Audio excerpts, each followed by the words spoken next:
ఏంట్రా వెతుకుతున్నావు? తినడానికి ఏం లేవు కదా, ఏదో ఒకటి తిందామని.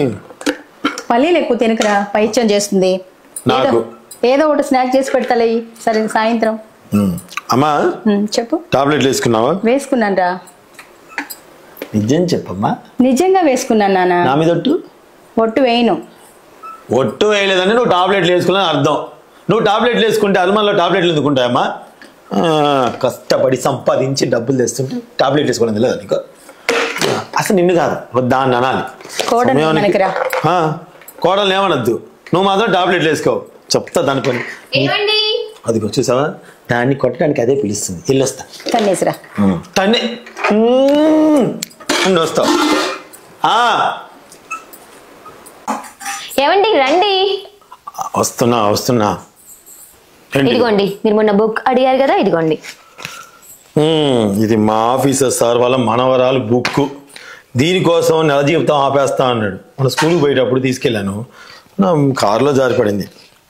సరే నువ్వేంటి అమ్మకి టాబ్లెట్లకు సమయానికి ఇవ్వట్లేదా? నిన్నే ఒక్కటి ఇచ్చానంటే చూడు, అమ్మ చూడు మన కోసం ఎంత కష్టపడుతుందో. అరే ఇంట్లో ఖాళీనే కూర్చుంటున్నావు కదా, అమ్మకి సమయానికి టాబ్లెట్ ఇవ్వాలని తెలియదా? ఈసారి ఆ మిస్టేక్ చేయకు. అమ్మా ఈ బుక్ గురించి నీకు చెప్పాలమ్మా. అమ్మా ఇదిగో మొన్న పోయింది అన్నాను కదా, బుక్ దొరికింది. అమ్మా ఈరోజు నేను ఆఫీస్కి వెళ్ళను, మన ఇద్దరం వాకింగ్కి వెళ్దాం. నేను రాను. నువ్వు నడిపిస్తావు. వాకింగ్ అంటే నడిపిపోతే ఏం చేస్తారు ఏంటి? అయినా నేను రాను. అమ్మా అసలు నీకు అర్థం కావట్లేదమ్మా, నా ఫ్రెండ్స్ వాళ్ళ అమ్మలు అందరూ చాలా స్లిమ్ గా ఉంటున్నారు, అర్థం చేసుకో. అయినా నేను రాను.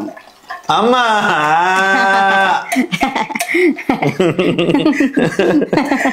ఓయమ్మో నీ నవ్వు, నువ్వు ఎట్టకారంగా నవ్వుతున్నావు నాకు తెలుసమ్మా, నాకు తెలుసు.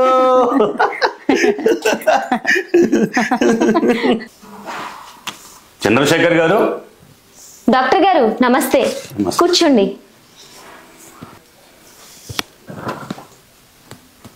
ఇదిగోమ్మా రిపోర్ట్స్. అయ్యో డాక్టర్ గారు, మీరు తీసుకొచ్చారేంటి? చెప్తే నేనే వచ్చేదాన్ని కదా. వెళ్ళేదారే కదమ్మా, మెడికల్ రిపోర్ట్స్ ఇచ్చి వెళ్దామని వచ్చాను. ఏంటి మెడిసిన్స్ మందులు వేయట్లేదా? ఇంకా వేయదలుచుకోలేదండి. అదేంటమ్మా, వేయకపోతే ఎలాగా? వేయడం వల్ల లాభం ఏముంది? అదేంటమ్మా, టాబ్లెట్ వేయడం వల్ల లాభం ఏముందంటావేంటి? టాబ్లెట్ వేస్తే లాభం ఉంటుందంటారా? ఎందుకుండదు, అందుకేగా టాబ్లెట్స్ రాసిస్తుంది. మందులు వాడితే నయమవుతుంది.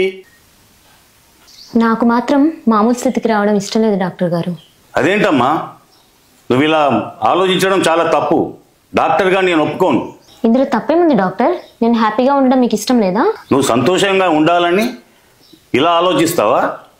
మీరేమైనా అనుకోండి, ఇక ముందు టాబ్లెట్లు వేయను, ఇవ్వను. అయితే ఇప్పుడే ఈ విషయాన్ని చంద్రశేఖర్ గారికి చెప్పేస్తాను. ఏం డాక్టర్ గారు బెదిరిస్తున్నారా? నిజం చెప్తాను అంటున్నాను. మీరు నిజం చెప్పడం వల్ల ఏం మంచి జరుగుతుంది, ఎవరికి మంచి జరుగుతుంది? అంటే ఏమిటమ్మా, నిజాన్ని దాచిపెట్టాలా? అవును డాక్టర్, ఆ నిజం బయటపడడం వల్ల నష్టమే కానీ లాభమేం లేదు, కాబట్టి ఆ నిజాన్ని దాచిపెట్టాలి. ఏంటా నష్టం?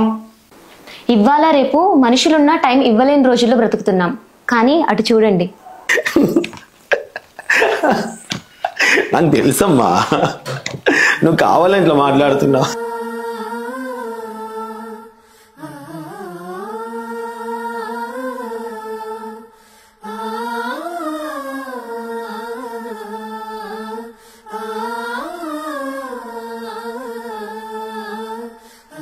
చూడండి, వాళ్ళమ్మ లేదు అని తెలిసినా కూడా తన ఊహల్లో వాళ్ళమ్మ ఉంది అనుకొని ఎంత ప్రేమగా చూసుకుంటున్నాడో.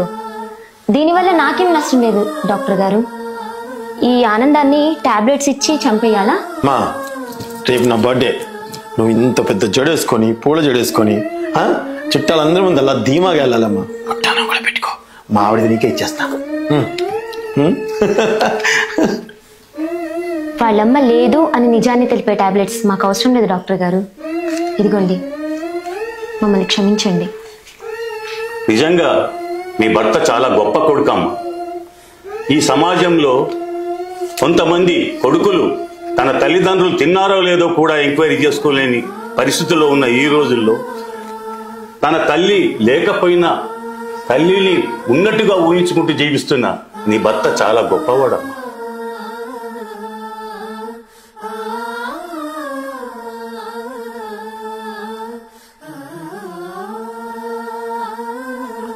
కళ్ళ ముందు కనిపించే దైవ రూపాలు తల్లిదండ్రులు. అటువంటి తల్లిదండ్రుల్ని ఎన్నడూ భారంగా చూడొద్దండి. వాళ్ళ ప్రేమ దక్కడం అదృష్టం. ఇది కేవలం కల్పిత కథ మాత్రమేనండి, ఎవరిని ఉద్దేశించి కాదు. మనసును కదిలించే కథలు. పేజీని ఫాలో చేయడం మాత్రం మిస్ అవ్వకండి.